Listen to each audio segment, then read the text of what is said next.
Good day everyone. So I am Vincent G. Padua. This video is about the history as well as the procedure of how to do the circuit theory Maxwell mesh loop.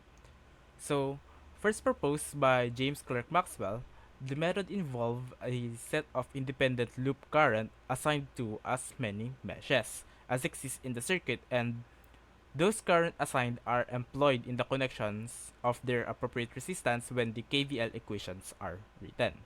So para lang siyang application ng ating KVL. Actually, masama somehow yung nodal analysis which is part of the KCL. So, the solution of complex networks can be frequently be simplified by using a system of loop or mesh currents instead of branch currents. So, yun nga yung sa Kirchhoff's law procedure. So, when circuits become large and complicated, it is useful to have various methods for simplifying and analyzing the circuit. So, yung one method of that is eto nga yung ating Maxwell mesh loop or just mesh loop. So, here we have a circuit. So, let's try solving the branch current using Maxwell mesh loop. So, the first step is mag-a-assign muna tayo ng direction ng ating current. So, ito, isang pa ganyan. Tapos ito, ganyan. So, let's call this IA. And then, let's call this IB. And then, maglagay tayo ng mga, dito, letters. So, let's say this is A, B, C, D, E, F. Okay. So, tignan na muna natin yung ating first loop. So, ang ating first loop is yung loop AB, EDA. So, ano yun? Loop A, B, E, D, A. Ang loop dapat babalik dun sa letter na pinagsimulan. So, eto kasi pagka A, B, E, D, hindi siya magsasara. At pag hindi siya nagsara, hindi siya loop. So, kaya A, B, E, D, A. Yung tawag natin sa loop. Okay, so tignan natin yung direction ng ating, yung binigyan natin direction for IA. So, makikita natin na yung direction ni IA is papasok sa negative terminal ng ating battery. So, kapag papasok sa negative terminal ng ating DC source, ang treat natin sa source na yun is positive. Pero kapag yung current na dinrawing natin ay pumunta dun sa positive side, iti-treat natin yun as negative. Okay. So, in this case, it will be positive 28. Minus, doon na tayo dun sa mga resistor. So, we have IA. Ano yung mga resistor na mandadaanan ni IA? So, in this case, it will be R1 and R2. So, isulat ko na lang 4 plus 2. Ngayon, pagdating tingnan natin sa R2, meron pang isang current sa kanya na may nakakapekto pa sa kanya bukod kay IA. So, that's IB. So, kung mapapansin natin, yung current IA natin is parang pag tinuloy natin yung ikot, parang gaganon siya, 'di ba? Itutulok niya pababa. Magtutulok siya pababa yung direction na inaano niya. Pero si IB, ang tinutulok niyang direction is parang papaganon siya, papataas. So, if nagkaroon ng conflict na ganito, yung magkasalungat sila, ang ilalagay nating sign for that is positive. Positive IB and then yung resistance nung R2 equals to 0.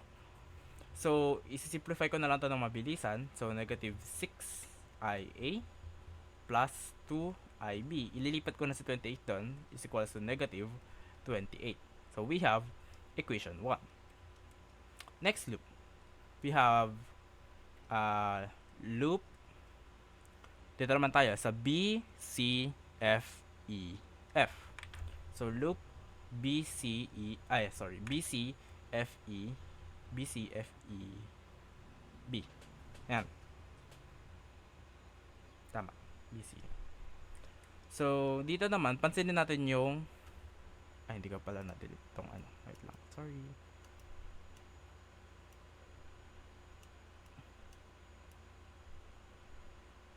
Yan. So, tingnan natin yung direction ng IB.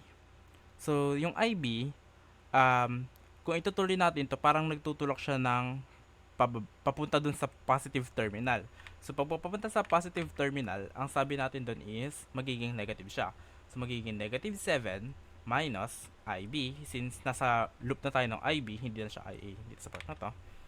Ano yun naman ngayon ulit yung mga resistor na madadaanan ni current IB? So, it will be R2 and R3.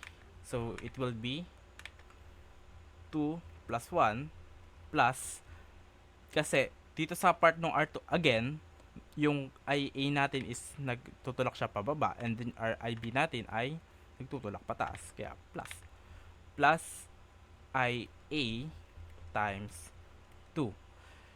Napansin nyo, nung andito tayo sa unang loop, which is yung loop na inasikaso natin doon is for loop IA, yung nilalagay nating value na nandito is yung hindi belong dun sa original loop na yan. So, ito lang talaga yung kasama sa loop na yan, di ba? Yan lang. Pero, sa Maxwell mesh, isasama natin yung katabing current na nakakapekto sa kanya. Tapos, ang i-append nating current is yung current na nakakapekto sa kanya, which is IB. Kaya nung nandito na tayo sa IB, ang inappend natin sa kanyang current is yung IA. Kasi, hindi naman siya yung kasama sa loop ni IB. Nakakapekto lang siya. Okay? So, equals 0.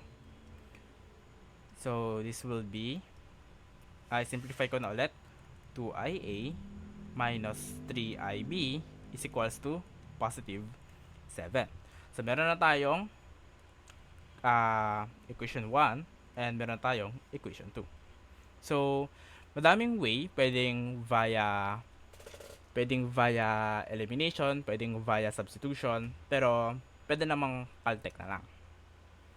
So, sa Caltech, punta muna tayo dun sa mode, and then dito sa 5 may nakasulat na EQ and equation, and then sa 1 meron tayong ANX plus BNY equals CN. So, ginagamit natin yan para sa two variables, two unknowns. So, dun tayo. So, first equation natin is sundin natin yung A, B, and then yung constant na to.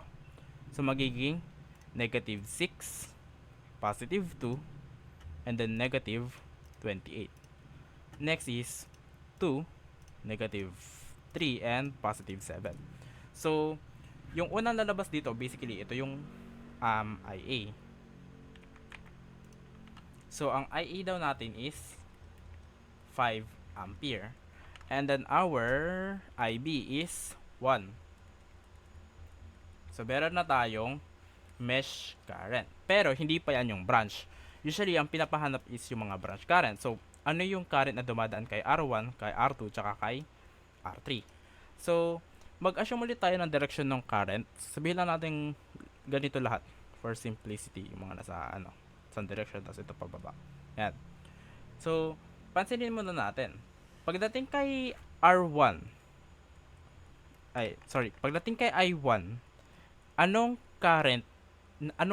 mesh current yung nakakapekto kay I1? So, ang dumadaan lang naman kay I1 is si IA. Hindi naman dumadaan si IB sa kanya. Ito lang yung paligid ni IB. So, kay I2 naman, ano yung dumadaan sa kanya? So, sa I2, meron tayong current IA and current IB na magkasalungat. Pero si IA yung sumusunod sa direction ni I2. So, that means positive to. Kasi hindi sila magkasalungat eh. So, magiging positive IA. Tapos, mapapansin natin dito, magkasalungat si IB at saka yung current ni I2. Kaya isusulat natin minus IB. Next, sa I3 naman, ang nakakapekto lang sa kanya ay si IB lang. So, ito na yung branch current natin. Paano natin makukuha yan? Yung na-solve natin kanina dito. Since IA is 5 amperes and IB is 1 ampere, we can say that I1 is IA, so this is equal to 5 amps. I2, this is IA minus IB, so that's 5 amps minus 1 amp is equal to 4 amps.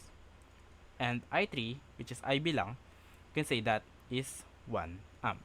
So, check natin ngayon sa multisim. So, ito yung circuit na yun, yung sa kanina. So, i-run natin and then kuha tayo ng ammeter. So, wait lang. So si R1, ito si I1. In-expect natin na 5 amps siya. So ilagay natin dito yung meter. So ayan, nakalagay is 5 amps. Next, si I2. Ang in-expect nating value sa kanya is 4 amps. Ang direction ni I2 is itong linya to. So ilagay natin dito. Nakuha natin si 4 amps. And then lastly, for I3, it's basically IB. So ito yung part na yon. I3. So sa R3, ayan, nakuha natin is 1 amps. So tama lang yung naging solution natin. So that's sample 1. So that's for the basics of for using basic circuitry pagdating sa Maxwell mesh. So for others, sapat na to as a review, pero we have another sample here, yung medyo mas complicated. So try naman natin to. Medyo mas komplikado na siya. Yan. So first step ulit, let's assign our loop current. So ganito lang gagawin ko for simplicity. IB, then this is IC, and then mag-assign lang tayo ng letters para hindi nakakalito.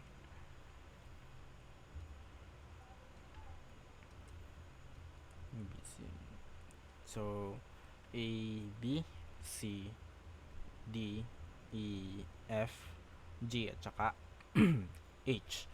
Okay, so tingnan muna natin yung gawa na tayo ng loop. So we have loop A, B, E, D, A. So sa loop A, B, E, D, A, so yung current natin pumapasok siya sa negative terminal ng ating DC source. So positive siya, minus IA, since ito yung binawork with nating current ngayon. So this will be 22 plus 2. Ngayon, bakit plus? Kasi tingnan natin ngayon si R4 tsaka si R3.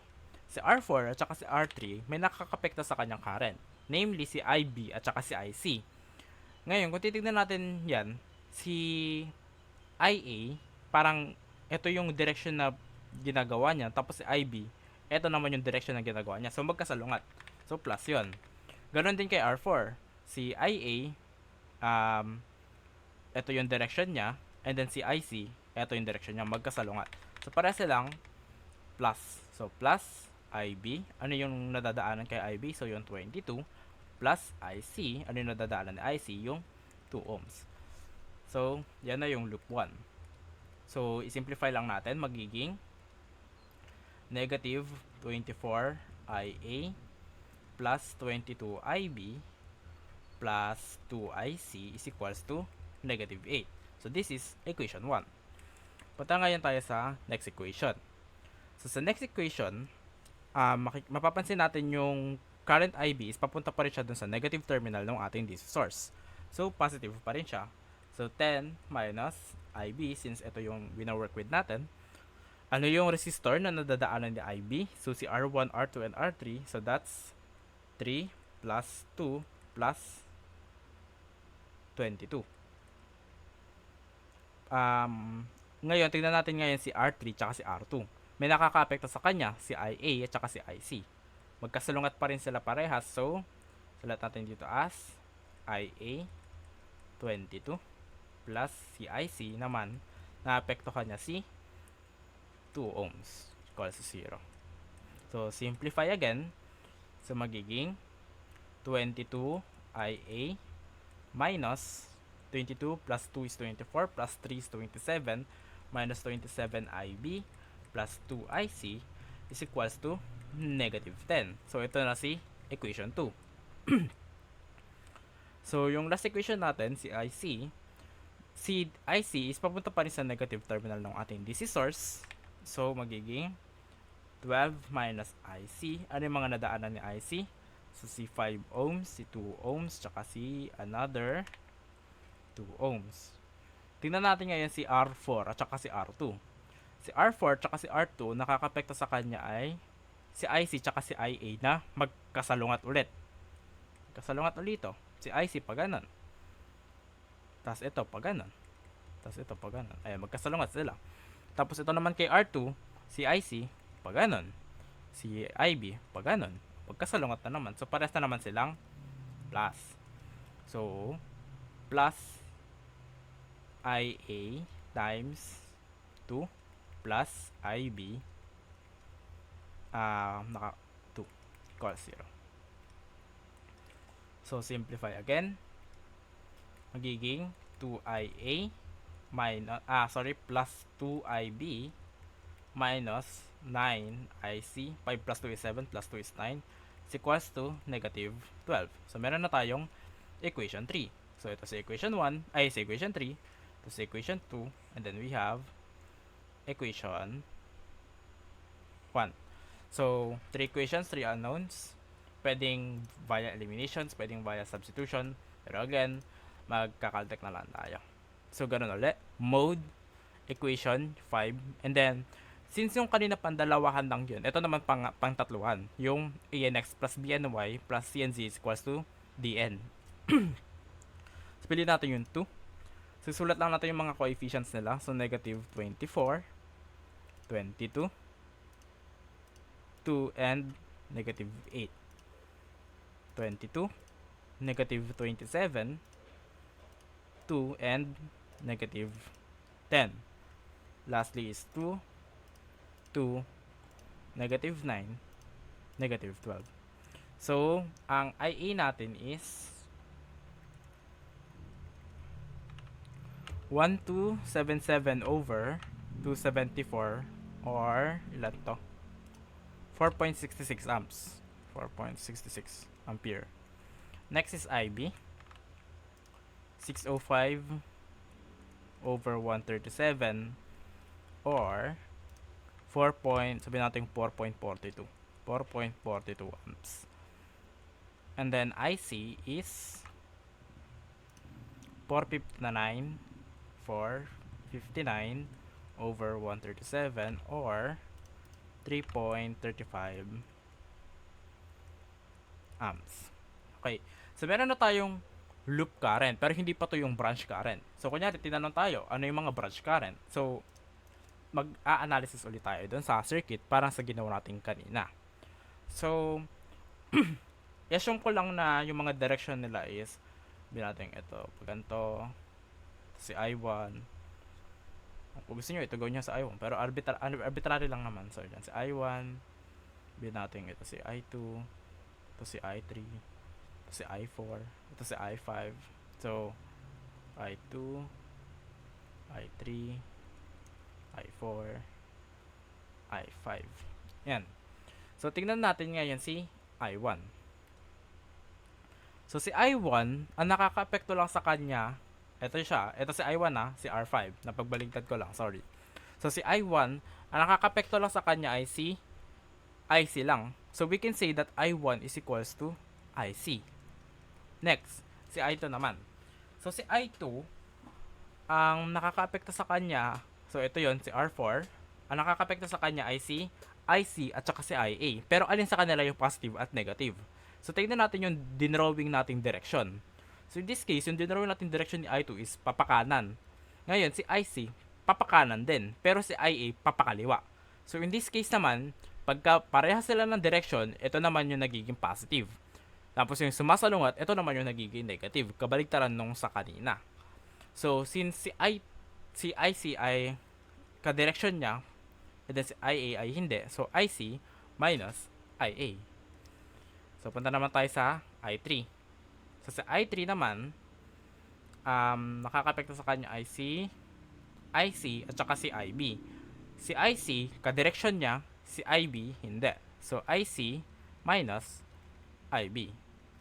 So, kay I4 naman, ang nakaka-apekto lang sa kanya, which is eto, si ano lang, sa IB lang. So, this is equal to IB. And then, for I5, eto, ang nakaka-apekto sa kanya ay si IA at saka si IB. Pero si IA ay salungat. Pero si IB ay parehas. So, pwedeng IB minus IA. Or negative IA plus IB. Pwede naman. Kasi si IA is pag ganito, pero yung dinrawing natin is pabaliktad. So, check natin ngayon. Si IA daw is equal to IC. So, I1 pala is equal to IC. Ang I1 natin is yung 5 ohm resistor dito. So, check natin ngayon sa multisim. I-run natin, then lagyan natin dito. So, ang nakalagay dito is negative 3.35. So, 3.35. Ang nangyari lang, baliktad yung direction ng current. So, check naman natin ngayon si I2. Ang I2 natin is yung R4, which is eto. Ang in-expect nating value niyan is IC minus IA. So, 3.35. So, 3.35 minus 4.66. So, in-expect natin dito lumabas is negative 1.31 amperes. So, check natin. Ito yun, ano. Ayan. Negative 1.31 amperes. Next, si I3. Si I3 is yung R2. Pagbaliktad ko lang yung pangalan. So, check natin ngayon si I3. Si I3 draw ay IC minus IB. So, magiging 3.35 minus 4.42. So, in-expect nating value niyan is negative 1.07 amps. So, dito siya. So, ayan, negative 1.07 amps. Ganun din, check natin si I4, which is IB. Ang IB natin is 4.42 amps. So, dito yun. So, ayan, 4.42 amps. And then, lastly, is IB minus IA. So, 4.42 minus 4.66 is negative 0.18. So, 4.42 minus 4.66. Sorry, negative 0.24 pala. So, check natin. Dito yun. 0.24. So, ayan. 245 milliamperes is 0.245 ampere. So, yan yung analysis ng analyzing the circuit using Maxwell mesh. I hope may natutunan. And that's all for the video. So I'm Vincent G. Padua from BSECE2 for circuits to laboratory for circuits to requirement. Thank you.